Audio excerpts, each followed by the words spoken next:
आपके पूरे रसायन विज्ञान में सबसे मोस्ट इंपॉर्टेंट टॉपिक भैया ये उनका यूपीएससी है जिनका 2 नंबर मतलब 2 नंबर शॉर्ट सब्जेक्टों में भी आता है, जिनका 5 नंबर में भी आता है। आईयूपीएससी नामकरण सिखाने आया हूं। संकुल यौगिक का आईयूपीएससी नाम कैसे लिखेंगे। आप सबने इतना कमेंट किया था कि मुझे विवश होना पड़ा और मैं आपके लिए वीडियो बना रहा हूं।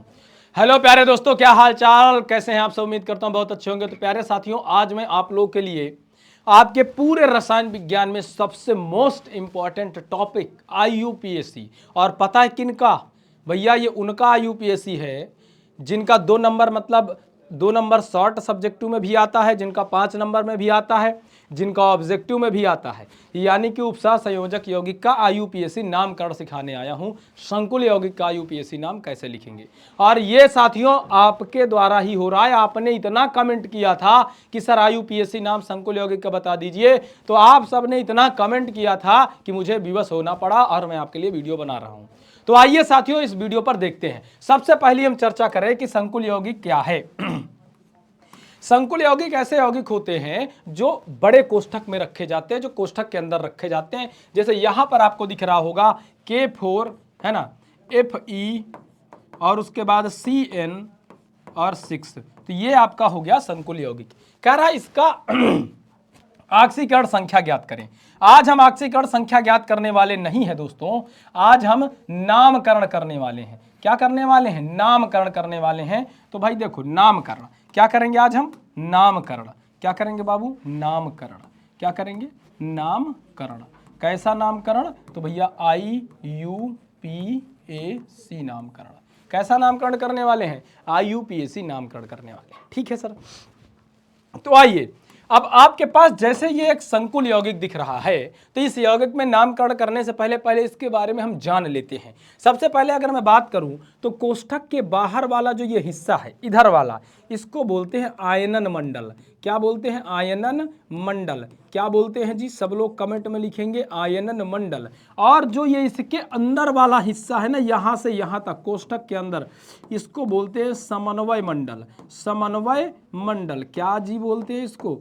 इसको बोलते हैं जी समन्वय मंडल। ठीक है, और ध्यान से सुनिएगा, इस समन्वय मंडल के अंदर 2 चीजें होती है। एक तो जो बड़े कोष्ठक के शुरू होते ही आ जाए, इसको कहते हैं सेंट्रल एटम। ये कोष्ठक के शुरू होते ही आ जाएगा, इसको सेंट्रल एटम या केंद्रीय परमाणु कहते हैं। बाकी इसके बाद तुमको जो भी दिखे वो सब क्या होता है? वो सब लीगेंड होता है। उसे हम लीगेंड कहते हैं। क्या कहते हैं बाबू? लीगेंड कहते हैं। क्लियर? ओके सर, इतना बात जान गए। अब जब भी नामकरण करते हैं तो नामकरण का सबसे पहला रूल है, नामकरण करने के लिए सबसे पहले हम आयनन मंडल को चेक करते हैं कि हमारे आयनन मंडल में क्या है। जो भी होगा उसका हमें नाम लिखना है।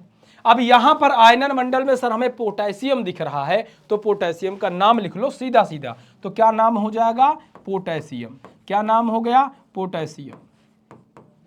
इस के को आप क्या कहते हो? सर इस के को हम पोटेशियम कहते हैं, तो भैया पोटेशियम लिख लो। अब बात ये आती है कि सर यहाँ पे पोटेशियम तो 4 है, तो क्या हमें यहाँ पे 4 5 भी लिखना पड़ेगा? नहीं, यहाँ पे पोटेशियम 4 हो, 40 हो, 44 हो, इससे हमसे कोई मतलब नहीं है। हम उसे इकाई मानकर लिखेंगे। अर्थात यहाँ पर पोटेशियम हो, चाहे कोई भी तत्व हो, चाहे कितने भी उसके परमाणु रखे हो, हम उसे इकाई मानकर, अकेला मानकर सिर्फ उसका नाम लिखेंगे। जैसे हमने यहां पर उपस्थित पोटेशियम को यहां पर पोटेशियम लिखा। ठीक है सर, समझ गए? अब आगे चलो, अब प्रवेश करेंगे समन्वय मंडल में। समन्वय मंडल में हमको ये चेक करना है क्या क्या है। तो समन्वय मंडल में हमें 2 चीजें मिली। एक तो हमें मिला सेंट्रल एटम केंद्रीय धातु परमाणु, दूसरा मिला लीगेंड। तो समन्वय मंडल में अब सबसे पहले लीगेंड का नाम लिखते हैं। सबसे पहले किसका नाम लिखते हैं? लीगेंड का नाम लिखते हैं। याद रखो समन्वय मंडल में। तो लीगेंड कौन है? तो सर ये Cn हमारा लीगेंड है। अब ये जब Cn हमारा लीगेंड है तो Cn को यहां साइनिडो के नाम से जाना जाता है। इस समन्वय यौगिक की दुनिया में किस नाम से जाना जाता है? साइनिडो। अब यहां पे Cn कितना है ये चीज ध्यान देना होगा। मतलब लीगेंड कितने हैं? तो भैया 6 लीगेंड है। तो 6 के लिए क्या लिखते हो? 1 के लिए तो अकेला उसका नाम लिख दोगे, 2 के लिए डाई ट्राई टेट्रा हेक्सा पेंटा, है ना? तो क्या लिखोगे? 6 के लिए हेक्सा लिखते हैं सर, हेक्सा। क्या लिखते हैं? हेक्सा। है ना। फिर से सुन लो, अगर लिगेंड अकेला है तो सीधा सीधा लिख देंगे उसका नाम, अगर 2 है तो डाई, 3 है तो ट्राई, 4 है तो टेट्रा, 5 है तो पेंटा, 6 है तो हेक्सा। क्या लिख दिए? हेक्सा। अब इसका नाम साइनिडो है तो साइनिडो लिख दो, हेक्सा साइनिडो, हेक्सा साइनिडो। क्या हो गया जी? हेक्सा साइनिडो। ठीक है सर, मान लिए हेक्सा साइनिडो। अब क्या करना होगा? अब अगर इतना हो गया है तो भाई साहब अब लिगेंड का नाम लिख गया तो हमारे पास फिर अंत में बचता है कौन? अंत में बचा हमारे पास लिगेंड के बाद बचा हमारे पास केंद्रीय धातु परमाणु, जो कि यहाँ पे आयरन के रूप में है। आयरन बोले तो सर आयरन का मतलब लोहा के रूप में है। अब इस लोहे को यहाँ समन्वय यौगिक की दुनिया में फेरेट या फेरस कहा जाता है ना, तो यहाँ पे कहते हैं फेरेट। तो क्या लिखेंगे? साइनिडो फेरेट लिख देंगे, लोहे को यहाँ पर फेरेट कहा जाएगा, फेरेट लिख देंगे। ठीक है सर। अब ये चेक करो कि इसके ऊपर ऑक्सीकरण संख्या कितनी है। जो भी इसके ऊपर ऑक्सीकरण संख्या होती है उसको बाबू हम यहाँ कोष्ठक में लिखते हैं। अब यहाँ पे ऑक्सीकरण संख्या निकालोगे तो पोटेशियम की +4 धन ऑक्सीकरण संख्या अगर आयरन की निकालोगे तो x से मानना पड़ेगा, साइनिडो की 6, तो -6 बराबर क्या आ जाएगा? 0। 6 में से 4 घटा दोगे तो x -2 बराबर 0, तो x बराबर 0 आ जाएगा। क्या आ जाएगा साथियों? x बराबर 0 आ जाएगा। नहीं समझ पाए क्या? फिर से समझा दूं।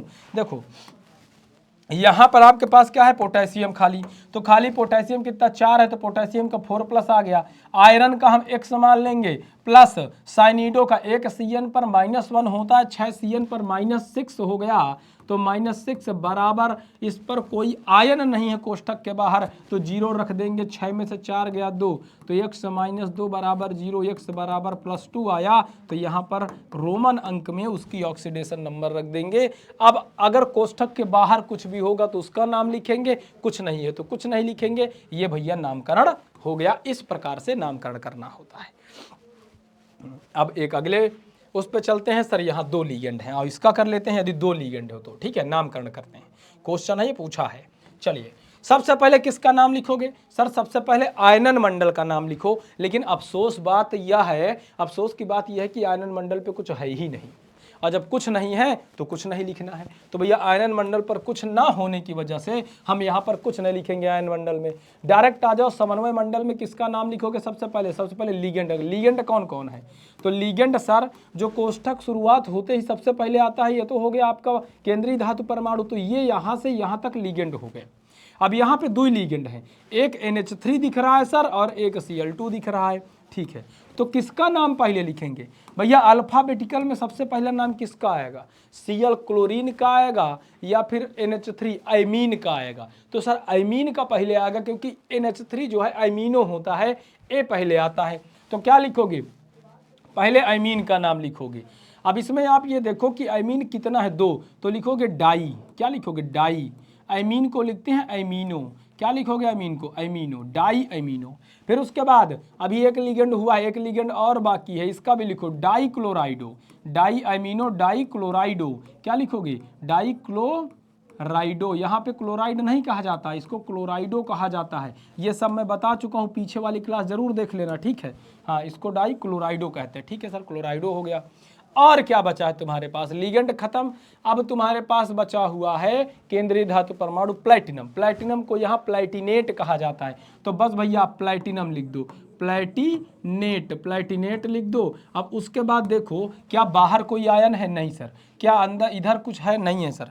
अच्छा, अब इसके ऊपर ऑक्सीडेशन नंबर पता कर लो कितनी है प्लैटिनम के ऊपर। ऑक्सीडेशन नंबर देखो, अगर ऑक्सीडेशन नंबर की बात करें तो प्लैटिनम का x मान लो, है ना, क्योंकि प्लैटिनम के निकालने NH3 जो आपका होता है ये 0 ऑक्सीडेशन वाला होता है, अर्थात ये उदासीन लिगेंड है तो इस पर ऑक्सीडेशन नंबर 0 होती है। तो NH3 आपका 2 ठो है, तो 0 गुणे 2 कर लो। अब 0 है तो ये सब 0 ही हो जाएगा, और प्लस Cl कितना होता है? Cl पे एक Cl पे 1 माइनस 2 Cl पे 2 माइनस गुणे 2 कर लो। क्यों गुणे 2 करेंगे भाई? क्यों गुणे 2? क्योंकि 2 Cl है, बराबर क्या रख लो? 0। तो भैया x -2 1 2 x माइनस 2 आ जाएगा, इसको हल करोगे तो क्या आएगा, x माइनस 2 बराबर 0, x बराबर प्लस 2 आ जाएगा। अब ये प्लस 2 आया है तो यहाँ आपको क्या रखना है, यहाँ आपको 2 रख देना है, बस हो गया। इसका नाम ये होगा डाई अमीनो डाईक्लोराइडो प्लैटिनेट सेकंड।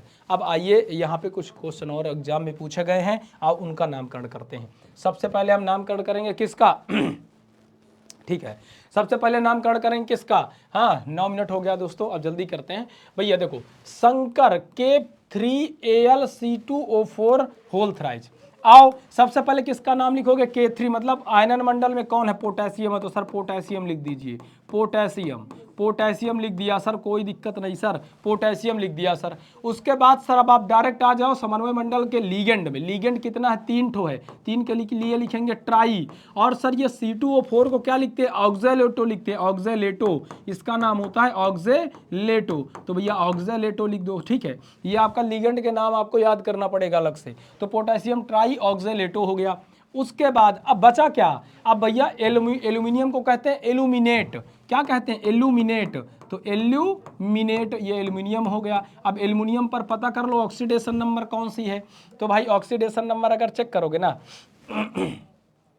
तो भैया यहाँ पर आपको जो आपका C2O4 है ना बाबू, ये उदासीन होता है, ये शून्य आ जाता है। और अगर ये शून्य आ गया तो भैया इस पर कितनी ऑक्सीडेशन नंबर आएगी, जितनी इसके पास ऑलरेडी है, मतलब K3 आपके पास +3 आ जाएगी, इसके पास +3 आ गई, तो भैया आप देखो यहाँ पे आपको क्या रखना पड़ेगा, 3 रखना पड़ेगा। एक बार सभी बच्चे बता दें, क्या समझ गए क्या, आओ चेक करते हैं। Potassium alumina oxalate, potassium try oxalato aluminate third, ये आपका सही हो जाएगा। ये आपका पोटेशियम एल्यूमिनियम ऑक्जेलेट गलत हो गया, potassium try oxalato aluminate fourth, ये भी गलत हो गया। तो आपका कौन आएगा बाबू आपका सेकंड नंबर, 2 नंबर एकदम सही। इसका नाम आपको बताना है K3FeCN6, इसका नाम आपको कमेंट बॉक्स में बताना है, कमेंट बॉक्स में बताना है। मुझे पता है आप सभी बच्चे मुझे इसका जवाब कमेंट में देंगे कि भैया A सही है या फिर B सही है या फिर C सही है या फिर D सही है। इसका नाम कमेंट बॉक्स में बताना है, इसमें कौन सही है। और दूसरी बात ध्यान से सुन लो, जिस टॉपिक पे अगला वीडियो चाहते हो कमेंट में बता दो, कमेंट में लिख दो, अभी चले जाओ। मैं यहां पूछ रहा हूं तुम्हें दिक्कत क्या है ये बताओ, कौन सा टॉपिक नहीं आता, 5 नंबर 4 नंबर कुछ भी ना आता हो, तुम मुझे लिख के बताओ तुम्हें क्या चाहिए, तुम्हें क्या पढ़ना है, कमेंट में जाओ, अभी जाओ लिख के बताओ। और ये भी बताओ वीडियो कैसा लगा, इसका नाम भी मुझे कमेंट सेशन में तुम्हारी सारी बातें चाहिए जो तुम्हारे अंदर कमियां हैं मुझे बताओ। मिलते हैं अगली क्लास में, तब तक के लिए जय हिंद जय भारत, लव यू ऑल।